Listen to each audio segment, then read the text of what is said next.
So my name is Louie Herron, 25 years in the car business, 18 of the 25 years general manager, operator of a car dealership, 13 of those years general dealer principal of automobile dealerships, and had the pleasure of buying 3 stores and also had an independent lot as well. However, a lot of people see the glory, but they didn't know the story of how to get to that point. So I want to just tell you a little bit about who I am, currently operating a store, a Toyota dealership now. And when it first started out, and I never imagined I'd be in the car industry. That was not something that I had elected to do, not something I thought God had a plan for me. Growing up in South Florida, I was born in Miami, but I was actually raised in Hollywood, Florida, Broward County.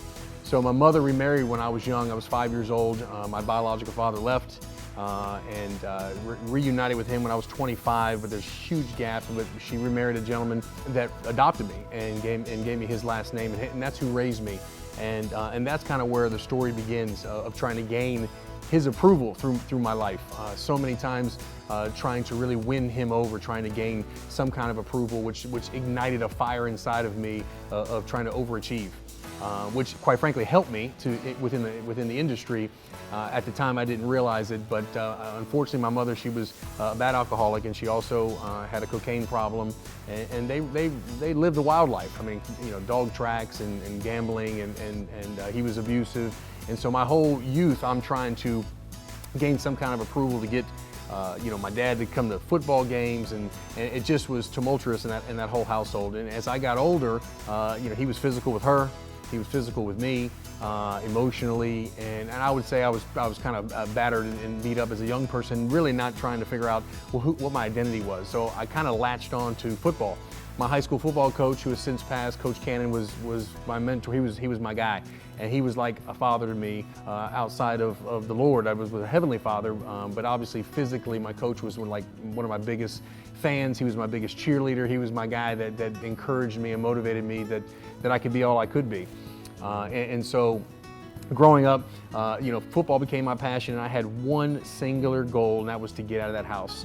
And I thought football was going to be my ticket. All I could see was the NFL. That's all I could see. And I know that I remember we had some challenges along the way as a young person. I know one of them, I wasn't the most studious kid in the world and didn't make the best of grades. And I remember Coach Charlie Strong, who was at the University of Florida at the time. That's where I wanted to play football. And I went to a smaller school in South Florida, but nonetheless, there was a lot of talent, so it wasn't unlikely that it could happen. But unfortunately, it came time to take the SATs, and you had to score 700 on the SAT score. And I think you got 400 or 500 to put your name on it. I mean, it wasn't that difficult, and somehow I managed to get a 680. And I remember when the mail came in, I asked my mom, let me see that scores. And I got in my car and I drove off because I was kind of embarrassed. I kind of knew inside that I wasn't going to be what I needed to be for whatever reason, and it wasn't. So I got with my high school football coach. I'm like, look, I got to play somewhere. Obviously, I didn't make the grades, and so he helped me find Liberty University in Lynchburg, Virginia, and that's kind of where the quest started of kind of achieving and overcoming. I left when I was 18 years old. I'm 45 years old, and I haven't been home since to reside. So I mean, I left at 18 and kind of took on this thing of like being my own person and figuring out how I want to make this thing work. Mind you, not having any clue I would end up in the car industry. Again, I'm trying to play football in the NFL, so I get to Liberty University, and I'm in there my first year, and I'm playing tight end, and one of the coaches during spring wanted to move me to defense, and I'm like, I don't want to do that. I think I'm better than the guy that's in front of me.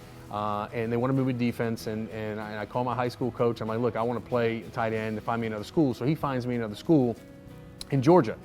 So now we go to West Georgia College, which was a great school. And mind you, I will tell you, the guy that I thought I was better than went on to play 16 seasons in the NFL for the Denver Broncos. So he was clearly better than I was. And I was a little delusional, but I had a great attitude, and I was motivated and thought I could be all I could be. So I go to West Georgia. I still had 4 more years left of school. And so I had no income, so I was working at Lowe's distribution plant in Villa Rica, Georgia, loading trucks on a graveyard shift, 6P to 6A, making a living. And I played my 4 years, and eventually they still moved me to defense. And long story short, the football career wasn't good enough to make it in the NFL, bottom line. But I never lost heart, and I kept that drive alive. But I migrate into how I'm getting into the car business, not knowing how. So my buddy wants me to wait tables at Chili's. And so I'm like, okay, that's fine. And at this time, I did not want to speak in front of people. I was nervous to take this job as a waiter, so I figured I don't want to give up my main income at the distribution plant, so I'll go there part-time. And I remember going to Chili's, and I remember the embarrassment of like going through and talking to people out loud and publicly speaking. And so I'd memorize the Chili's menu, so I would know everything that anyone would ask me, right? That's how anal I was about feeling embarrassed and the fear. So through the Chili's experience, and part of the whole story that's so interesting is how God's always got a plan that you never knew. Mind you, I'm getting into the car business. I'm 20. I have no idea I'm going there yet. Have no idea I'm going to be 25 years in the car business. Have no idea I'm going to own 3 dealerships. I have none of this at this point. I'm a 20-year-old kid, and I meet this guy that comes in, and I wait on him, and he's from Miami, Florida. And so every time he comes in, he starts asking for me. And so he decided with the kid from Miami. So I would wait on him. And so about the 3rd or 4th time, he finally says, hey man, you need to get in the car business. And I'm thinking to myself, man, I would never sell cars, like not my gig, right? And he's like, he keeps wearing on me. Long story short, and there's much more to the story, but long story short, I end up kind of having the Gideon moment where I kind of pray, God, show me a sign. Give me some kind of sign. Let me know this, what you want me to do. And true story, I set my alarm every morning, and it's always on buzzer. And when the alarm goes off, after I pray that evening, the alarm goes off, and it's a car commercial. For whatever reason, it wasn't set on buzzer. It went off to radio, like those options did back in the day. You can have buzzer or radio, and it's a car commercial. I get up, and I'm like, oh my gosh, this is like, so I call my guy up, and I'm like, hey man, I said, I think I want to come down and check it out. He says, no problem. So I go down to the dealership. He says, wear shirt and tie. So I go down to the dealership. It's a small store, selling about 100 cars a month. And so I go down to this dealership, and it's so small that I actually interview with the general manager. So I meet with the general manager, I'm talking, and he's sitting in front of me. And the whole time we're talking, he's listening. He's asking me why I would think I'd be good at selling cars. I have no clue how I'd be good at selling cars, none, zero. But I'm selling the best I can, right? And so anyways, at the very end, he says, look, we don't normally hire onesie, twosie kind of guys. We like to get a group in where you can get trained and so forth. So we'll keep your application on file, and if something changes, we'll give you a call. And I'm thinking to myself, well, that's crazy. God gave me a sign. This guy's wearing me out at Chili's. I'm thinking I got the job, right? So as we stand up behind him, there was a Jacksonville State football helmet. I didn't see it because he was in front of it. And when he stood up, I recognized and acknowledged Jacksonville State. And he's like, yeah, you know Jacksonville State? I said, yeah. I said, I played at Liberty University. We went down to Alabama and played you guys or whatever. So we start talking football. Within 3 minutes, he says, you know what, kid? He said, come tomorrow with a shirt and tie, and I want to put you on. Had I walked out of there that day, you want to talk about divine intervention, I would have never come back to the car business. I'd have been at Chili's, loading trucks, trying to be a school teacher, which I ended up dropping out of college, so I wouldn't even have been a school teacher. Lord knows what I would have done. So I come back to the dealership, and so here's the quest. So now I'm starting this quest on, again, not knowing I'm gonna be in the industry 25 years, I'm gonna operate a store 18 years, or even buy a dealership.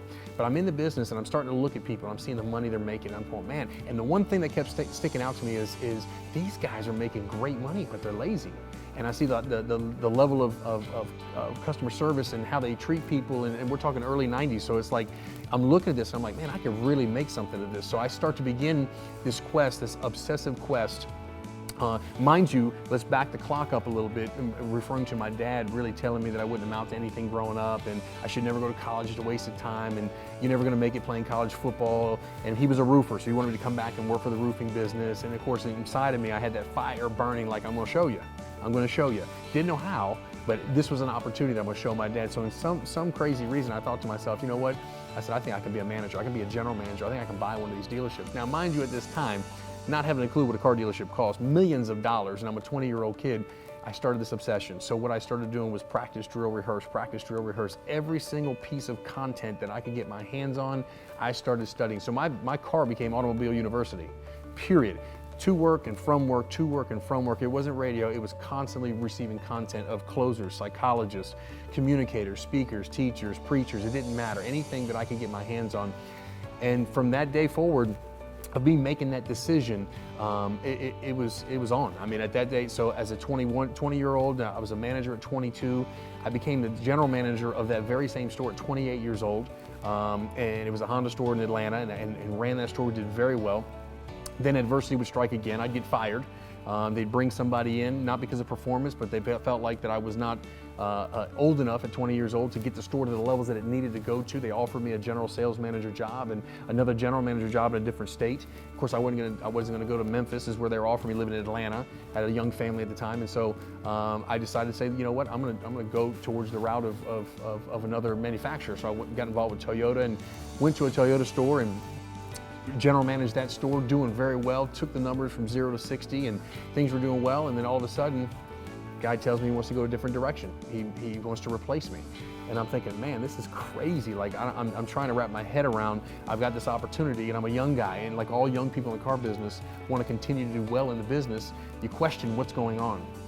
And again, God always having a plan. Every single time something shut, with the next opportunity was bigger. And here we go again. So I get terminated, okay, from this employment of being a general manager, and my district rep for Toyota brand comes to me and says, I got a store for you that's in Atlanta, that's not been doing well, but if you could take the store to the next level, it could be huge for you. Mind you, if you go there and something happens, you know, it's probably not gonna be good with the brand of Toyota because you've already had one store. And I'm like, I'm with you. I said, tell me about the store. He said, well, the store's got $1.2 million, $1.3 million in expenses every month. You know, it's got 250 employees. It's a huge operation. It's the biggest store you probably have ever run at this point.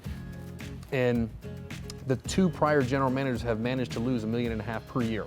So you're walking into a deal that's going to be a challenge. I said, that's the one I want. That's the one I want. This is the one, in my mind, this is the one I thought was going to take me to the next level. So fortunately, I get there in that ending of November. I think it was 2004.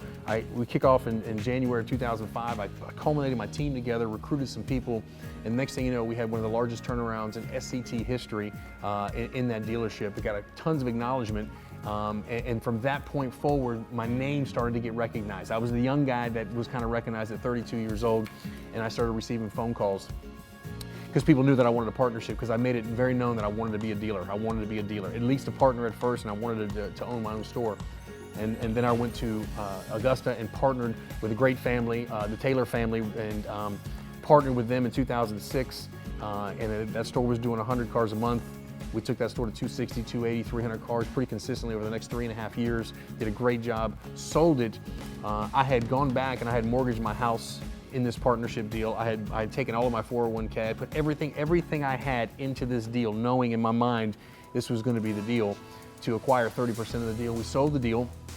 After it had ramped up, someone came and made an offer, a substantial offer, and I was able to take you know, more money than I've ever had, millions of dollars, $3 million to be exact, to be able to buy my own dealership. And went on to buy another dealership in Georgia, and went on to buy a Chrysler dealership in Georgia. So again, I've had a fun ride and an incredible ride on getting to the point. And again, my main passion at this point is to really share, communicate with those that were much like I was. Maybe you've gone through a situation where you've got some scarring wounds, or maybe you've gone through a divorce, or maybe you've gone through something, but you're a car guy, a car gal, passionate, and you still have something inside of you that wants to go to the next level. I believe I've got the information to go to the next level. I've lived it. I've had the chance to learn it, live it, and now I want to teach it. I want to help people that want to get to the next level, be able to climb themselves to maybe go from, whether it's a salesperson to management, maybe somebody that wants to go from a manager to a general manager, maybe somebody that wants to go from GM to a partner, maybe even own their own store. The unfortunate part is if you're a general manager trying to be a partner, or if you're a general manager wanting to buy your own store, it's hard to go to your boss and ask them, how do I buy a store, when you're working for them? You're not going to get the information. The beauty of it is there's very few people in the marketplace that actually started from a salesperson, worked their way up to buying not 1, 2, but 3 stores, plus an independent dealership, acquired that information on real estate acquisition, mergers, selling and buying, getting manufacturer approval, all these facets and pieces that are involved. You don't know how to do it, you know, and even myself, I went to NADA Dealer Academy. It was a great education, but it taught me operations. No one ever taught me how to acquire a store, how to purchase a store, how to negotiate a store, due diligence, do the things that are required, get the funding, the equity, the cash, the investors. This is information that's not readily available, so I've just really had the passion to teach that to others.